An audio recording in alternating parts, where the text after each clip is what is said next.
Ninguém na pequena vila de El Calafate conseguia entender como Júlio Arantes, um homem de 39 anos conhecido pela força e determinação, ainda conseguia levantar da cama depois da tragédia que destruiu sua vida. Durante uma viagem pela Amazônia, sua esposa Luciana perdeu a vida em um acidente brutal, deixando para trás 3 meninas que o mundo já considerava irrecuperáveis.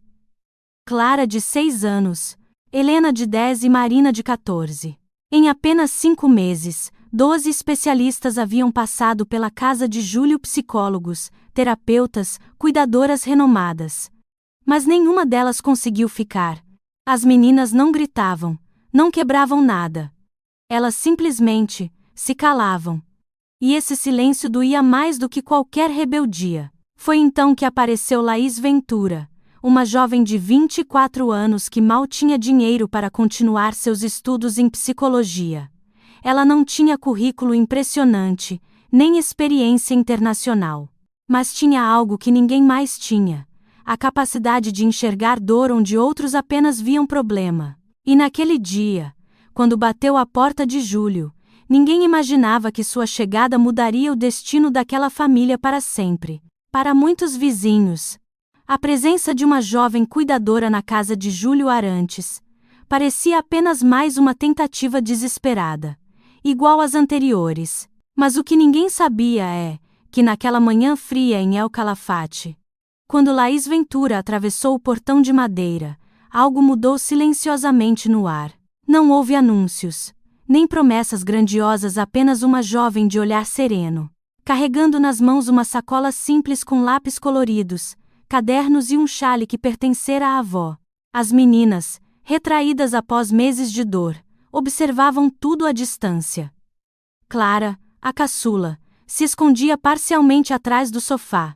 Helena, sempre mais curiosa, espiava discretamente pela porta entreaberta.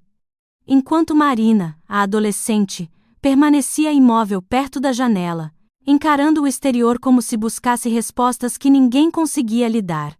Júlio, ainda envolto num luto silencioso, apenas fez um gesto tímido para que Laís entrasse. Laís não começou com perguntas ou orientações. Em vez disso, pediu a Júlio que lhe mostrasse a casa, não as regras, não a rotina, apenas os espaços onde a família vivia, respirava, sofria. Enquanto caminhavam, ela percebeu detalhes que outros profissionais ignoraram. Os brinquedos de Clara cuidadosamente alinhados, como se tivessem sido arrumados pela mãe. As páginas rasgadas de um diário infantil no quarto de Helena.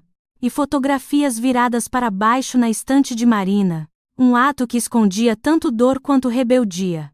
Quando Júlio terminou de mostrar a casa, Laís não ofereceu discursos de motivação.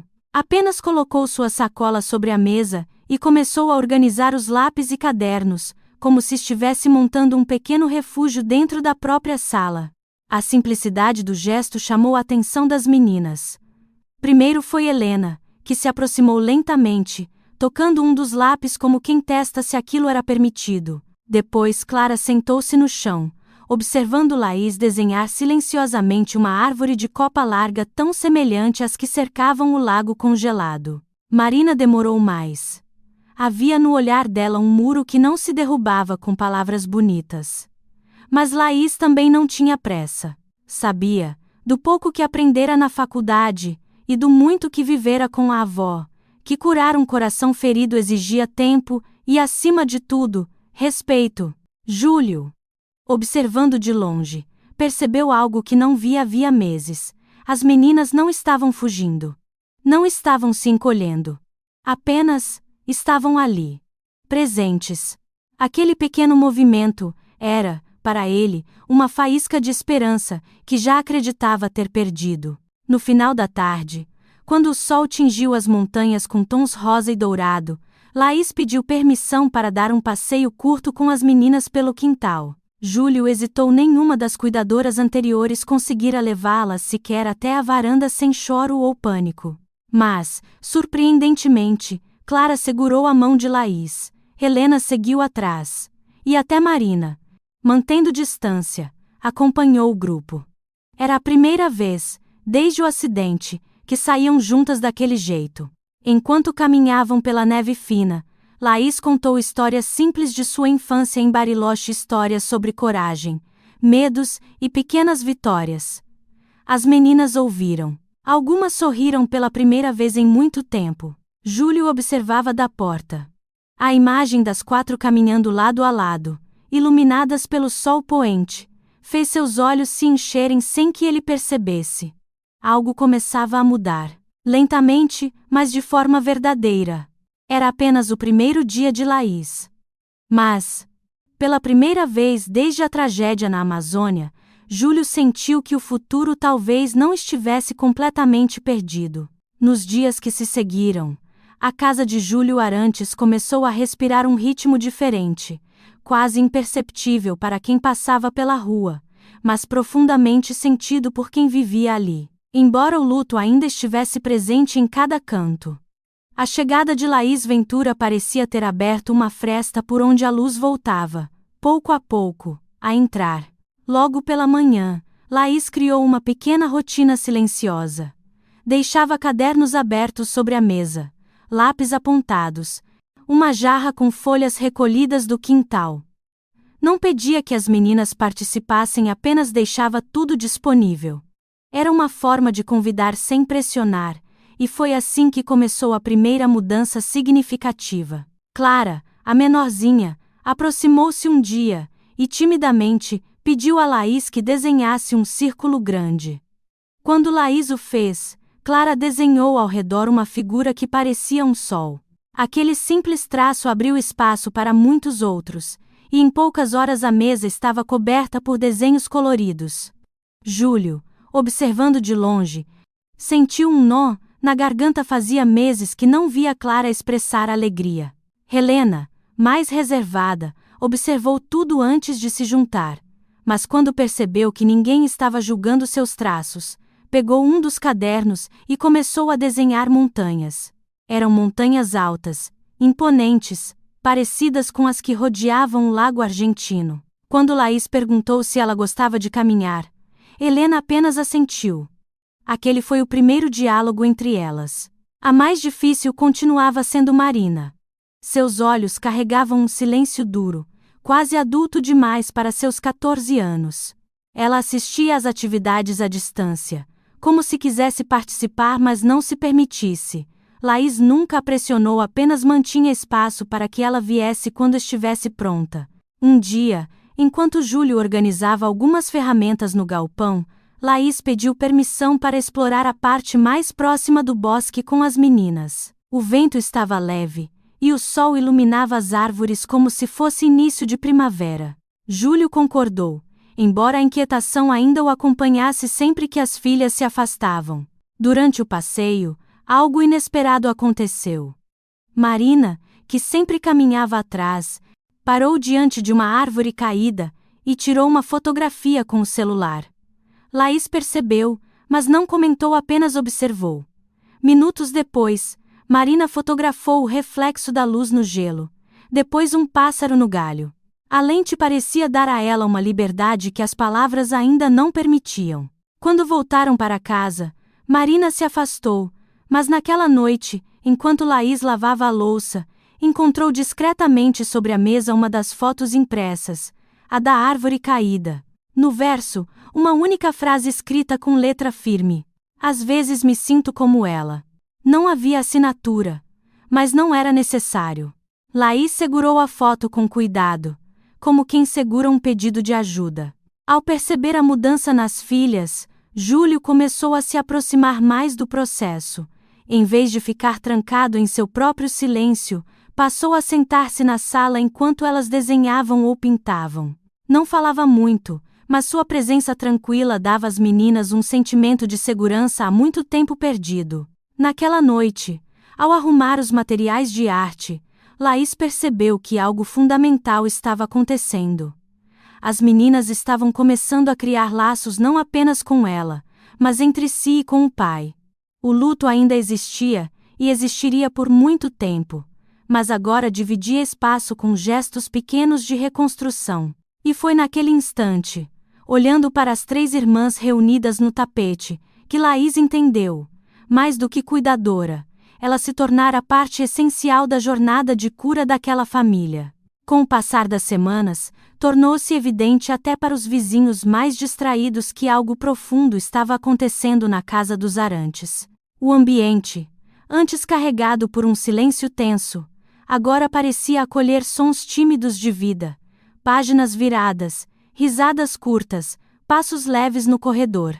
Ainda eram pequenos sinais, mas para Júlio valiam ouro. Foi nesse período que um novo desafio surgiu, um que Laís já esperava, embora não soubesse quando chegaria. A convivência mais próxima entre as meninas, e ela começava a gerar mudanças internas importantes, mas também despertava sentimentos complexos, especialmente em Marina, a mais velha. A adolescente observava tudo com um misto de alívio e inquietação. Alívio porque a presença de Laís amenizava o peso emocional da casa.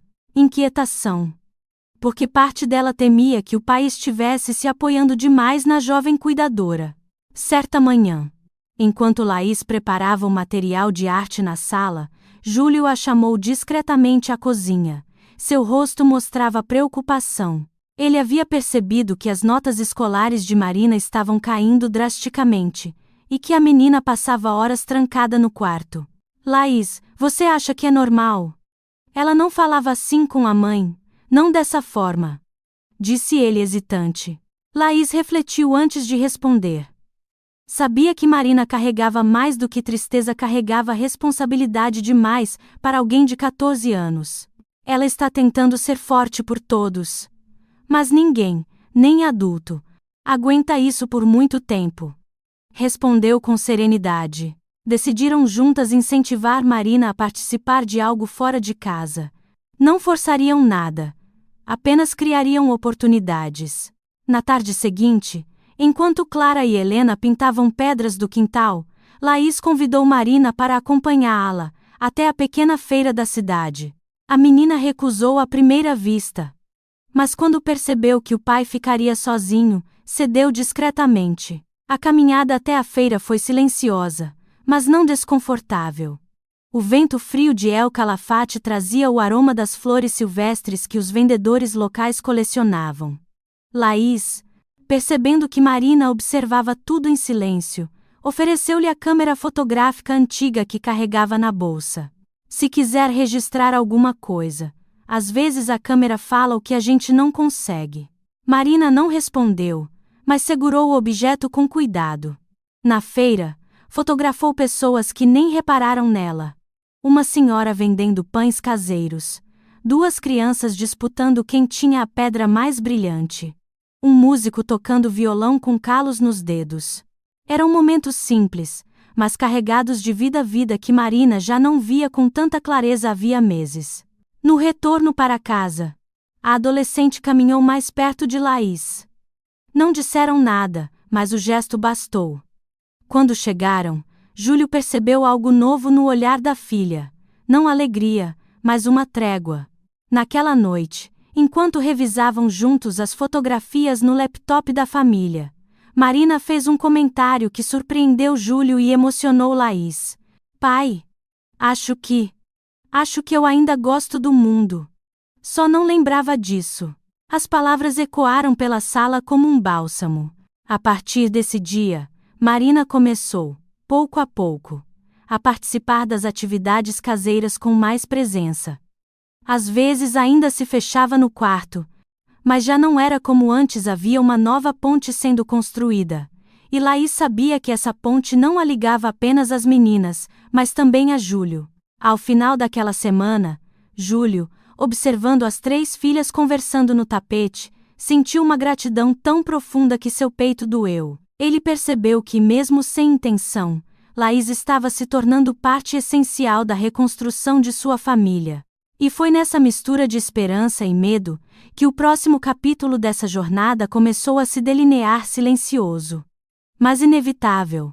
Os dias seguintes ao passeio na feira trouxeram uma atmosfera mais leve à casa dos Arantes, mas junto com essa leveza veio um outro tipo de tensão, uma daquelas que ninguém menciona, mas que se sente no ar, como uma corrente fria, atravessando a sala. A relação entre Marina e Laís parecia finalmente ganhar forma, porém isso também despertava medos que a adolescente não sabia explicar. Certa noite, depois de colocar Clara e Helena para dormir, Júlio encontrou Marina sentada no degrau da varanda, encarando o céu estrelado. Ele se aproximou devagar, lembrando-se de como a filha se retraía quando achava que ele queria conversar demais. "Está pensando em quê?" perguntou ele, sentando-se ao lado. Marina demorou a responder. Seus dedos brincavam com a alça da câmera, sinal de que algo a incomodava. "Pai, você confia tanto na Laís assim?"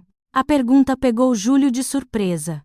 Ele sabia que Marina vinha criando uma ligação com Laís, mas talvez essa mesma ligação lhe causasse medo. "Confio sim. Ela tem ajudado muito vocês. E a mim também." Marina respirou fundo. "Eu sei. Mas às vezes, parece que ela está ocupando um lugar que não deveria." Era a primeira vez que Marina verbalizava aquele sentimento, e as palavras a machucavam tanto quanto o silêncio havia machucado antes. Júlio sentiu o coração apertar. Entendeu imediatamente o que ela não dizia. Marina temia perder a memória da mãe. Temia que alguém entrasse na família antes que ela estivesse pronta. "Filha, ninguém vai substituir a sua mãe", disse ele com a voz baixa. "Nem eu quero isso. A Laís está aqui para ajudar, só isso."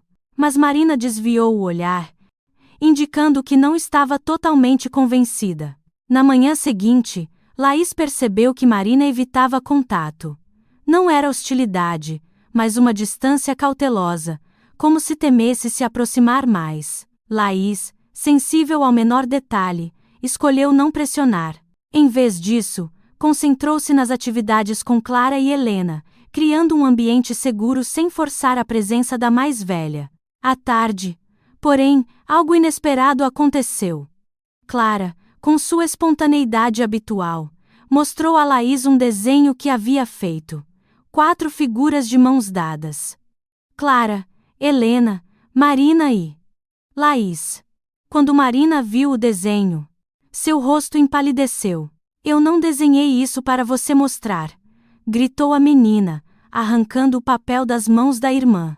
Clara começou a chorar imediatamente, assustada pelo tom explosivo.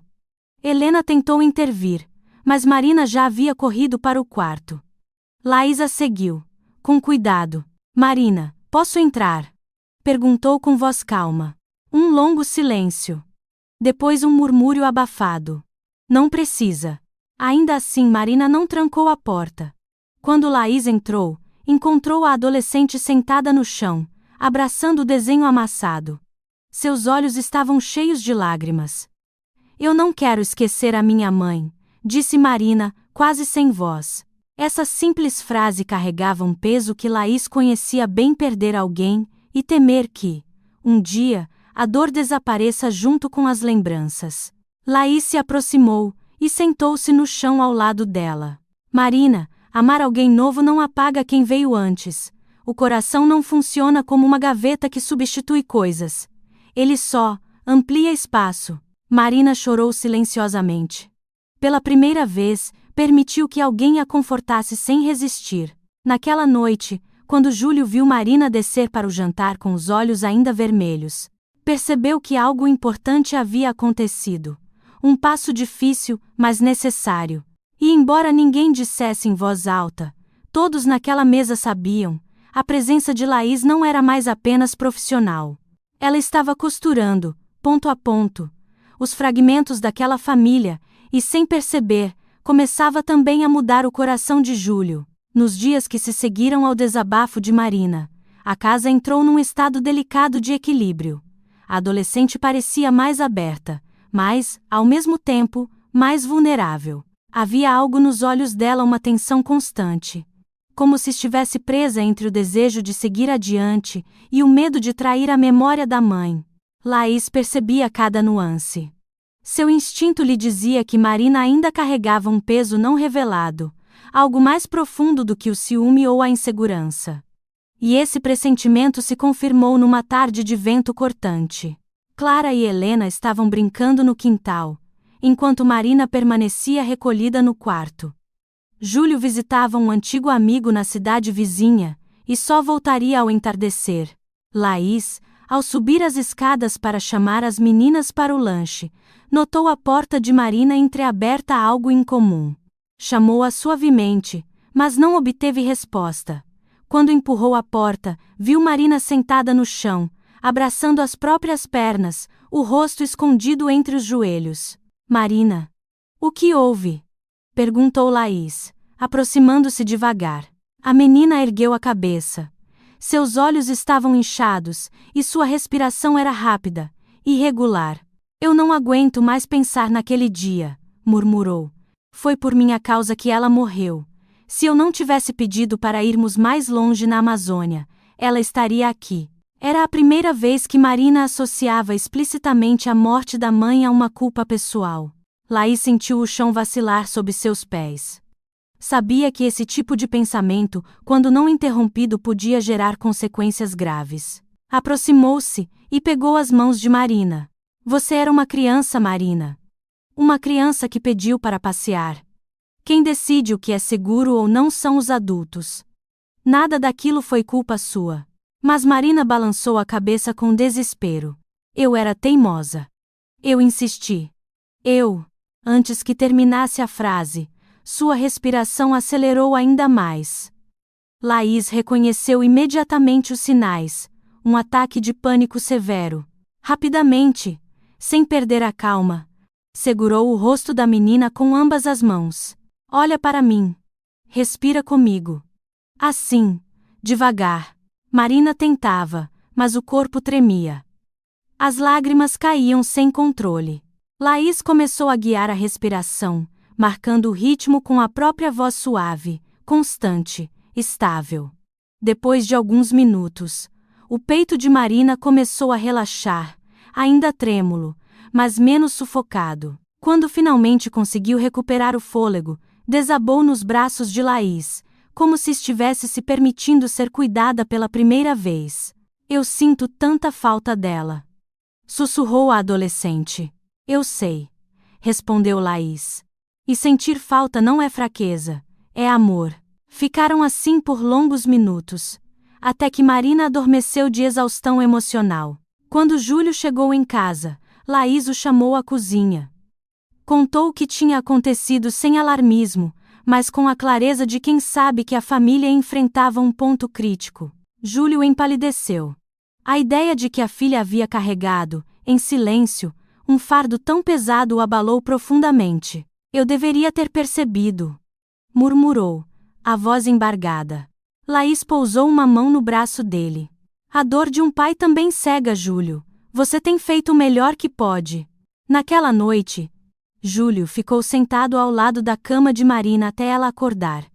Quando abriu os olhos, encontrou o pai segurando sua mão com uma firmeza amorosa que não mostrava havia meses.